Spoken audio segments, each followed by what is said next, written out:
Bonjour et bienvenue à cette, écoutez, une première pour nous. Donc, cette premier direct, on peut dire live Facebook, ce premier direct.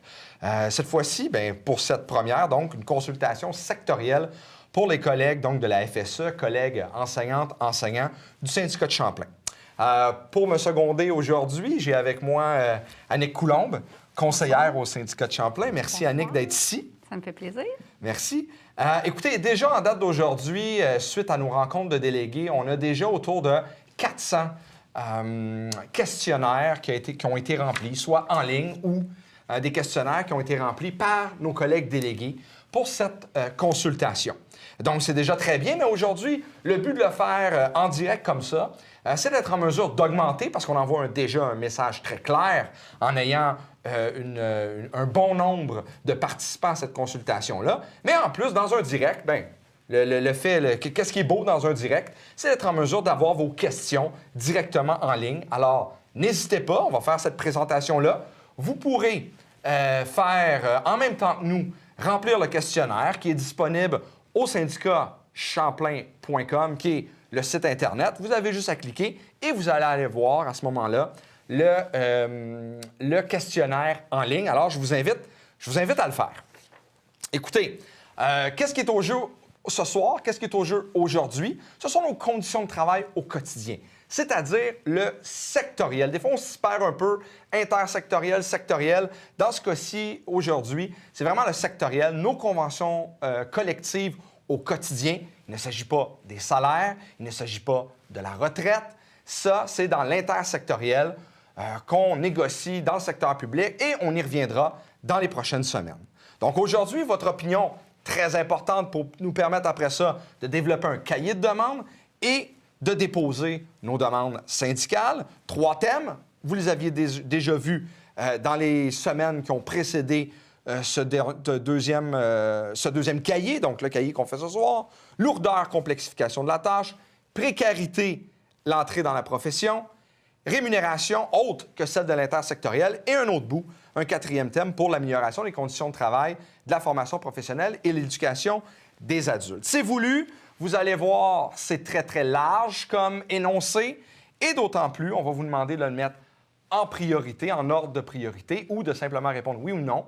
Il ne s'agit pas d'en laisser tomber pour l'instant, il s'agit plutôt de dire qu'est-ce qui vous intéresse le plus et qu'est-ce qui, pour vous, ferait une plus grande différence. Donc, dans chacun des blocs, je vais poser aussi quelques questions pour permettre à Annick de nous donner quelques informations supplémentaires, quelques exemples, pour nous permettre d'avoir une meilleure compréhension du cahier. Et vous pourrez suivre à l'écran tout au long de la présentation avec des extraits du questionnaire qui diffèrent un peu de la version papier là, que vous avez peut-être entre les mains, mais qui est comme la version papier et diffère un peu de la version numérique sur laquelle vous allez travailler. Question de mise en page, mais l'ensemble des informations y sont. Alors, premier bloc, on va commencer tout de suite. Question d'avoir du temps pour être en mesure de répondre à vos questions et d'être en mesure de vous donner le plus d'informations possible. Donc, premier bloc, lourdeur et complexification de la tâche. Un élément très important pour les collègues. Premièrement, du secteur des jeunes, on y reviendra pour les autres secteurs après, mais au niveau du secteur des jeunes, vous l'avez à l'écran. Règles de formation de groupe. Ça, c'est vraiment là, en lien avec le nombre d'élèves dans la classe, le nombre d'élèves qui sont assis dans nos chaises, dans nos classes. Et cette section est très concrète et vous avez les 3 énoncés qui sont là. Mais il y en a une qui attire notre attention pour la comprendre davantage, c'est-à-dire la pondération a priori, et je la pose à Annick, au moment où on discute aujourd'hui, dans la convention collective qui est là, c'est quel type d'élèves qui sont présentement pondérés a priori? Alors, actuellement, il n'y a que 3 types d'élèves qui sont pondérés a priori. Nous avons nos élèves TRP, c'est-à-dire les troubles relevant de la psychopathologie. Alors, nos codes 53. Nous avons nos TSA, les troubles du spectre de l'autisme, nos codes 50. Et nos élèves TGC, les codes 14, qui sont nos élèves en troubles graves du comportement. Ce sont les seuls qui, présentement, sont pondérés a priori. Et donc, la question maintenant, c'est de mettre tous les élèves identifiés dans la pondération lorsqu'on fait les classes, lorsqu'on fait les groupes. Donc, je vous invite à mettre vos priorités de 1 à 3, l'ensemble des énoncés qui sont là, en comprenant bien sûr qu'il ne s'agit pas d'en éliminer, mais bien d'être en mesure de dire pour vous, qu'est-ce qui est le plus intéressant, le plus important, sur quoi vous aimeriez avoir les énergies donc, qui sont mises par vos représentants. Donc ça, c'était le premier élément. Deuxième bloc, on continue. Deuxième bloc, dans tous les secteurs, le soutien à l'enseignante et l'enseignant et aux élèves. Alors, 4 énoncés. Ce qu'on appelle communément les services. Annick, on sait que dans les milieux, les services sont en demande. Il y a 4 énoncés. Il y en a, bien sûr, qui viennent toucher le service qui peut être donné par des enseignantes, des enseignants. Il ne s'agit pas ici des TES, des professionnels, parce que ce n'est pas leur convention collective. C'est eux qui vont le demander. Sachez bien sûr qu'on va faire le lien avec eux autres pour qu'ils n'oublient pas de le demander. Mais nous, en tant que tels, les enseignantes, les enseignants, les 4 énoncés qui sont là, il y en a un énoncé qui attire notre attention, c'est-à-dire, c'est quoi un élève à risque? Parce que dans un des énoncés, on parle des élèves à risque, de changer la définition, de changer l'encadrement. Comment c'est maintenant l'élève à risque? Puis c'est quoi le problème en lien avec ça? En fait, on sait qu'un élève à risque, c'est un élève qui n'est pas considéré comme un élève HDAA. Donc, l'élève à risque, c'est celui qui a des problématiques qui pourraient amener au niveau des apprentissages d'autres problématiques ou encore au niveau du comportement.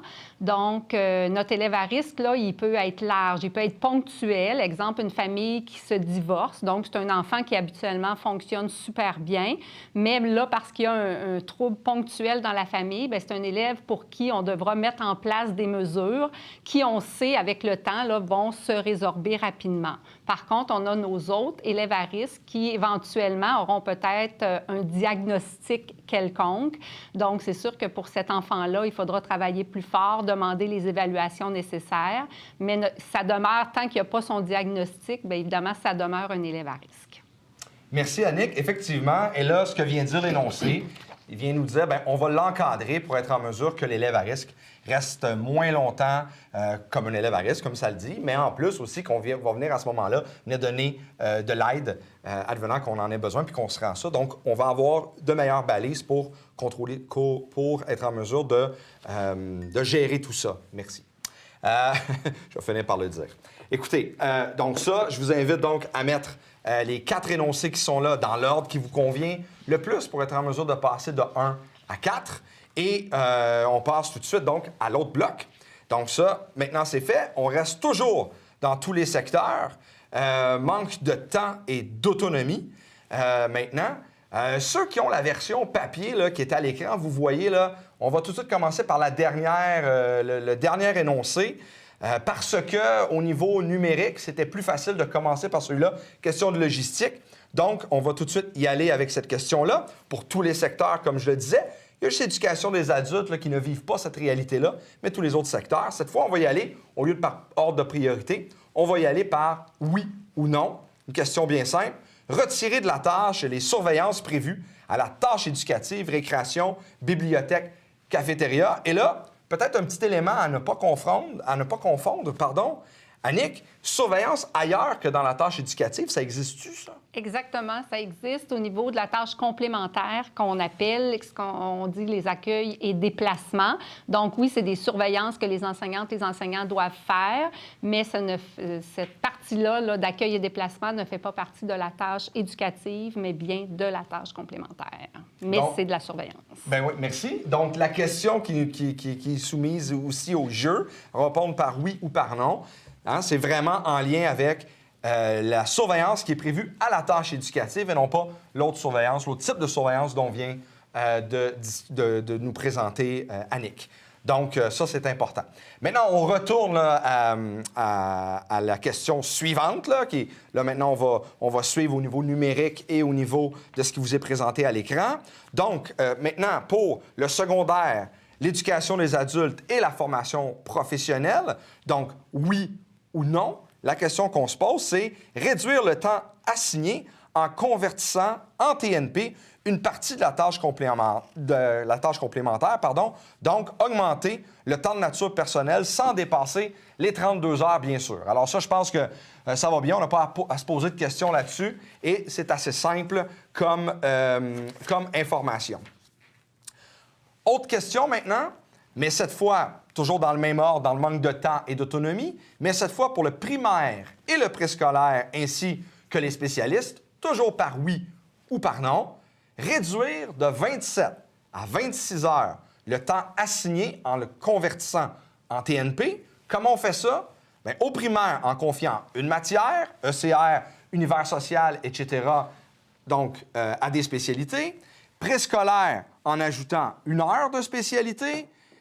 Et les spécialistes, diminuer d'1 heure le temps moyen d'enseignement. Ça aussi, ça va bien, on comprend. Il s'agit maintenant de répondre par oui ou par non. Donc, dans ce bloc-ci, dans le manque de temps et d'autonomie, il s'agit simplement de nous dire si on est d'accord ou non avec les postulats qui sont là. Merci. Alors, on continue. Et là, dans une question qui nous est souvent posée par les collègues qui sont notamment précaires et aussi les collègues qui sont nouvellement dans la profession. Alors, vraiment, tout le monde est invité à répondre à cette question-là, mais en ayant en tête, les moments où on a vécu ça, et bien sûr, si on le vit encore, il s'agit du bon moment pour le dire. D'autant plus que tout ça, toutes les questions qui nous sont posées, vont améliorer les conditions de travail aussi aux précaires et aux nouvelles personnes dans la profession. Mais là, on vient vraiment regarder s'il y a des points qu'on est capable de toucher davantage pour les collègues qui sont nouvellement dans la profession et qui vivent cette précarité-là. Alors, 3 énoncés, qui nous sont proposés dans ce bloc-ci, qui est d'améliorer donc les conditions de travail. Et à ce moment-là, ça nous aide à appliquer à tout le monde, pas appliquer à tout le monde, mais appliquer plutôt ces éléments-là à un groupe, donc, qui sont définis. Mais maintenant, dans un de ces éléments-là, il faudrait mettre un petit peu plus d'informations sur un des énoncés, c'est-à-dire pourcentage d'activité professionnelle proportionnel au temps de présentation des cours et des leçons. Qu'est-ce que ça veut dire? Parce qu'il s'agit là, vraiment d'une compréhension un petit peu de convention collective. Mais dans le concret, ça veut dire quoi, Annick, cet énoncé-là, là, la proportion des deux éléments? En fait, la convention collective prévoit qu'une commission scolaire pourrait établir le pourcentage de tâches de l'enseignante ou de l'enseignant en fonction de ses cours et leçons. Heureusement, dans nos 3 commissions scolaires, ce n'est pas le cas. Ils établissent les pourcentages de tâches en fonction, oui, du pourcentage de tâches éducatives, mais sur le temps moyen d'enseignement, ce qui veut dire que les enseignants de nos commissions scolaires ont du temps réparti en surveillance, en récupération, en encadrement, en activité étudiante, mais il y a des commissions scolaires, compte tenu que la convention collective le prévoit, bien, ce qu'ils pourraient faire, c'est prendre le nombre de minutes d'enseignement et le diviser par le temps total de la tâche éducative. Donc, c'est-à-dire qu'il y aurait un pourcentage de tâches moins élevé pour une tâche de cours et leçons seulement, mais dans lequel il n'y aurait pas les autres éléments là, à entrer à l'intérieur, ce qui fait que ça donne une surcharge aux autres enseignants qui sont les enseignants réguliers à temps plein. Donc, comme je dis, pour nous, ce n'est pas nécessairement un enjeu majeur, mais ça peut devenir un enjeu là, au niveau national parce qu'il y a des commissions scolaires qui ne vont pas, justement, là, reconnaître tout ce temps-là à l'intérieur. Mais ce n'est pas le cas dans les 3 commissions scolaires. Mais ils pourraient toujours le faire. Ils pourraient le faire. Puis, comme je dis, c'est quand même un enjeu national qui peut être intéressant et important. Merci, très important aussi. D'ailleurs, cette semaine, on nous a envoyé, il y a des gens qui se préparaient pour le direct, ils nous ont envoyé une question en lien avec les suppléants. Ils nous ont demandé qu'est-ce qu'il y a pour les suppléants là-dedans. Bien sûr, comme on le dit, il y a quand même bon nombre de choses qui aideront les gens qui passeront de la fonction de suppléant à avoir des contrats, à être éventuellement permanents, donc avoir des tâches.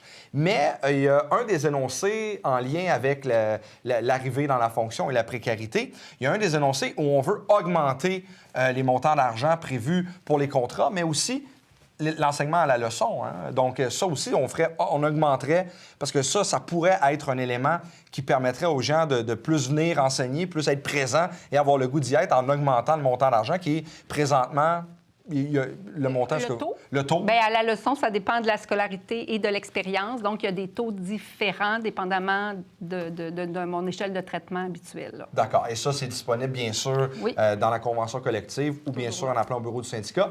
Mais sachez que ces éléments-là, on en tient compte, puis vous avez juste à ce moment-là à mettre, encore une fois, vos priorités en ordre dans le bloc qui est là.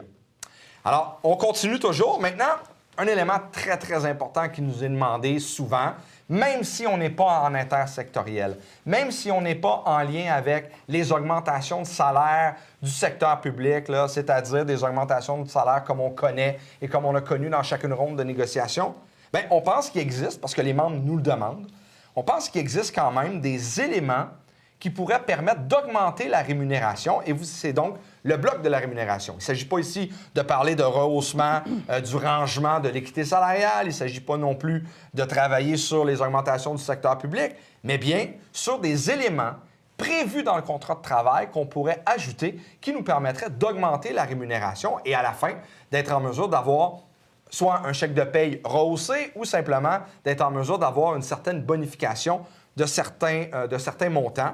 Et ce que vous avez donc, écoutez, ces 4 éléments qui sont très clairs dans le bloc qui vous est présenté à l'écran. Et encore une fois, on vous invite à le mettre en ordre de 1 à 4. À noter que le premier énoncé, on parle de diminuer donc les échelons, de retirer des échelons. Écoutez, on sait que ça a été une proposition de campagne électorale du gouvernement qui a été élu, donc du parti qui a été élu, qui est maintenant au gouvernement, mais ce n'est pas encore fait et dit qu'il va attendre les prochaines négociations pour nous le proposer. Alors écoutez, on n'est pas dupes, on va quand même le mettre là. On a déjà vu des gouvernements changer d'idée et on ne serait pas surpris si ça arrivait, mais on veut savoir, est-ce que c'est un élément qui est intéressant pour vous pour être en mesure d'augmenter votre rémunération? Alors voilà pour l'aspect de la rémunération. On continue maintenant. On y va avec formation professionnelle. Donc, améliorer. Donc, quelque chose qui est vraiment en lien avec ce que les collègues de la formation professionnelle peuvent demander. Et vous avez donc l'amélioration des conditions d'exercice avec 3 énoncés, dont un, entre autres, prévoir dans la tâche du temps pour suivre des cours du baccalauréat en enseignement. Qu'est-ce que ça viendrait aider aux collègues de la formation professionnelle? Puis qu'est-ce que ça veut dire pour eux que d'avoir cet énoncé-là, Annick? Alors, en fait, on sait qu'en formation professionnelle, les enseignants qui arrivent, ce sont des gens qui ont un métier.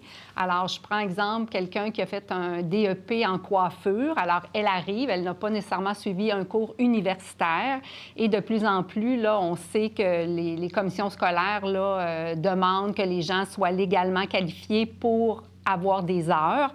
Donc, évidemment, ces gens-là, en plus de leur tâche d'enseignement, bien, ils ont comme l'obligation d'aller à l'université pour augmenter aussi en lien avec leur échelon salarial.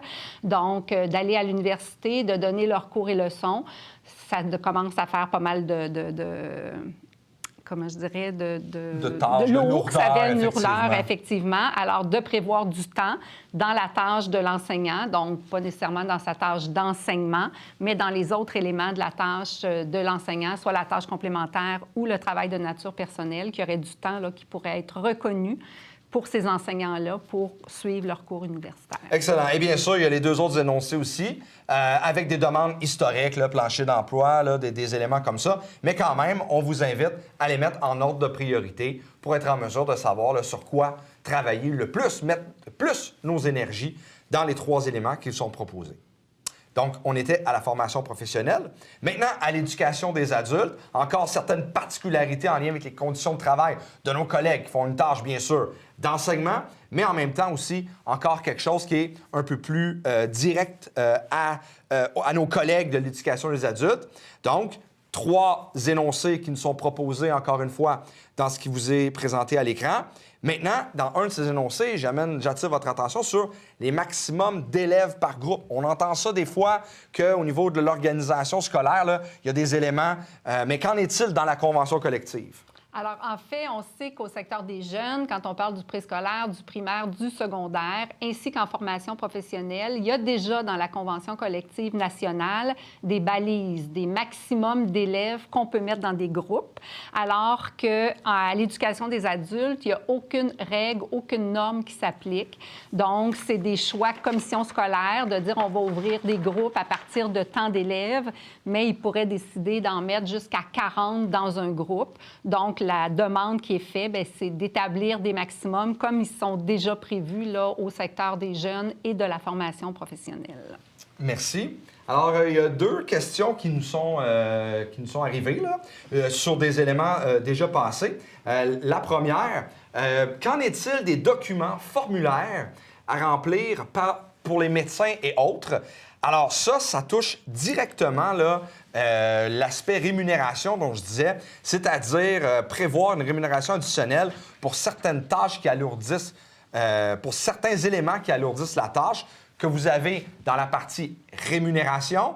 Alors là, ça, c'est vraiment un élément qui nous permettrait de venir dire, bien, je sais pas, par exemple, un médecin donne pour un enfant un formulaire à remplir. Bien, comme le font d'autres personnes, on pourrait avoir une rémunération. Sous présentation du formulaire, bien, on a 50, 60 $ qui nous est donné pour avoir rempli ce formulaire-là. Ça, c'est le type de chose qui est vu, qui est pensé avec le 2e énoncé de l'élément sur la rémunération.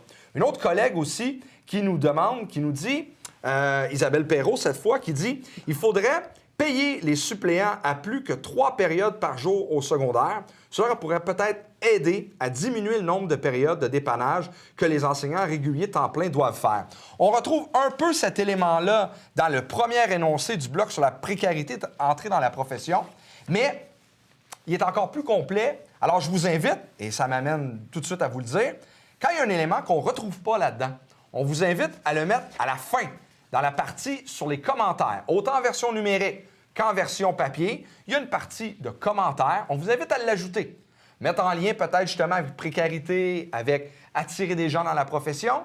Alors le mettre, et comme ça va nous permettre de venir bonifier soit la demande ou l'argumentaire qui se rattache. C'est vrai pour les choses que vous aimez, mais c'est aussi vrai pour les choses que vous n'aimez pas. S'il y a des choses avec quoi vous dites, bien ça, il n'y a pas de gain à faire là-dedans, il n'y a pas d'intérêt. Non seulement vous l'avez mis à la dernière position dans votre ordre des priorités où vous avez répondu non à l'énoncé, mais en plus, vous pouvez en ajouter en le mettant au niveau des commentaires. Ça va? Pas rien à ajouter sur ça? Parce que c'est un problème, hein, présentement. Bien, actuellement, c'est sûr qu'on a un temps maximum. Là. La Convention prévoit que plus de 210 minutes, que j'en fasse 211 ou que j'en fasse 295, c'est la même rémunération, là, qui est la rémunération maximum pour une journée de travail. Alors, je suppose que c'est ce que Isabelle nous dit, là, que ce serait peut-être intéressant d'augmenter le salaire en disant encore là, faire peut-être une autre balise, plus de temps de minutes, qu'on pourrait avoir une rémunération supplémentaire pour nos suppléants occasionnels. Effectivement, et on en prend bonne note. 2 autres questions qui nous sont amenées par les collègues qui nous écoutent présentement. Brigitte Perrault nous dit pourquoi les orthopédagogues n'ont pas un nombre maximum d'élèves à suivre, finalement, comme d'autres enseignants, notamment les titulaires. Écoutez, c'est pas prévu, mais encore une fois, je vous ramène dans l'aspect sur élèves HDA et règles de formation des groupes. Je pense qu'à ce moment-là, on peut faire un lien dans les commentaires et nous dire, en lien avec cette boîte-là, de dire pour les orthopédagogues, ne pas oublier les orthopédagogues et mettre un ratio. Nous l'indiquer dans la section commentaires, on en prend bonne note aussi. C'est sûr que lorsque vous me l'avez posé ce soir, ça me permettra pas mal de l'avoir en tête lorsqu'on fera nos cahiers et nos discussions avec les collègues à travers le Québec. Avec Annick aussi qui nous le rappellera lorsqu'on aura des discussions. Mais bien sûr, venez nous poser la question, mais j'invite tous ceux qui ne posent pas ces questions-là à le mettre dans leur partie commentaire. Alors, une autre enseignante qui souligne que les ratios ne sont pas respectés et qu'on nous paye à la place. Et ça, bien sûr, vous avez, et ça c'est quelque chose qui est important, vous l'avez à la partie sur la rémunération, vous avez un énoncé où on dit d'augmenter significativement le montant de compensation en cas de dépassement d'élèves. Alors, ce que ça vient nous dire, ça, là, il y a un élément très important là-dedans, ça fait 2 choses. Premièrement, si tu dépasses, on est payé si tu ne respectes pas les ratios. Mais si tu augmentes substantiellement et que ça coûte cher, bien, qu'est-ce que ça va faire? Les gens, bien... Ça va peut-être faire en sorte que les commissions scolaires vont davantage respecter les ratios parce que ça va leur coûter cher. Alors, c'est dans la partie rémunération, mais si on le respecte, bien, ça va nous permettre aussi de bénéficier de l'autre partie, c'est-à-dire d'avoir de meilleures règles de formation des groupes. Une autre question de Bérangère Hamel pour l'éducation des adultes, il faut vraiment revoir le financement. Et ça, là, absolument. Présentement, on est sur le contrat de travail et malheureusement, je vais dire malheureusement, le financement n'est pas à l'intérieur parce qu'on aurait un bien meilleur financement. Mais c'est certain qu'on ne peut pas tout régler à l'éducation des adultes grâce à la convention collective. Et s'il y a bien sûr un domaine où c'est, je vous dirais, urgent d'agir au niveau du financement, parce qu'on sait que le financement n'aide pas à financer réellement les besoins réels d'une année donnée, mais basée là, sur le passé. Alors là, les commissions scolaires, là, ils s'empêchent de faire des choses, mais ça, effectivement, je pense qu'il faut le mettre à l'ordre du jour. Ça ne sera pas malheureusement dans la convention collective, mais des fois, on peut utiliser les discussions de convention collective pour nous permettre après ça de continuer les échanges, peut-être avec une lettre nous obligeant à avoir un comité ou quelque chose comme ça. Je pense qu'on va le prendre en note aussi et je vous invite à le mettre dans vos commentaires. Alors, écoutez, je pense qu'on a fait, si je ne me trompe pas, le tour de l'ensemble de cette présentation-là. Écoutez, s'il y a d'autres questions qui vous trottent dans la tête dans les prochaines minutes, voire les prochaines heures, allez-y, posez-les sur nos médias sociaux. On sera en mesure d'y répondre au fur et à mesure là, dans les heures, les journées qui vont suivre là, pour être en mesure de vous donner le plus d'informations possible parce que vous allez dire à vos collègues, cette diffusion-là, bien sûr, va se faire en direct qu'une seule fois, mais sera disponible sur nos médias sociaux, sur nos différentes plateformes, sites Internet ou autres, où les gens qui se questionneront pourront répondre à l'aide de cette présentation vidéo-là et ceux qui voudront ajouter différentes questions pourront le faire sur notre site Internet et on sera en mesure, à l'aide des conseillers, conseillères comme Annick, qui nous a si gentiment aidés ce soir, pourront répondre à ce moment-là au fur et à mesure. N'hésitez pas, je vous le dis, c'est très important de remplir le questionnaire en ligne ou en version papier. Ça nous permet d'être en mesure de donner cette information-là au niveau de nos instances au Québec, nos instances là, qui siègent à Québec habituellement, mais où il y a l'ensemble des syndicats du Québec qui sont là. Et après ça, ça nous permet de dire, bien écoutez, à Champlain, les gens ont participé et ils ont été en mesure donc de remplir ce questionnaire-là. Alors, merci beaucoup. Ça m'a fait plaisir. Merci à toi, Annick, d'avoir été ici aujourd'hui. Et bien sûr, écoutez, le questionnaire est là, on le remplit et on va se revoir, peut-être même pour l'intersectoriel, on va voir. Sinon, bien, on aura bien l'occasion de se revoir pour plusieurs consultations ou plusieurs échanges ensemble. Merci.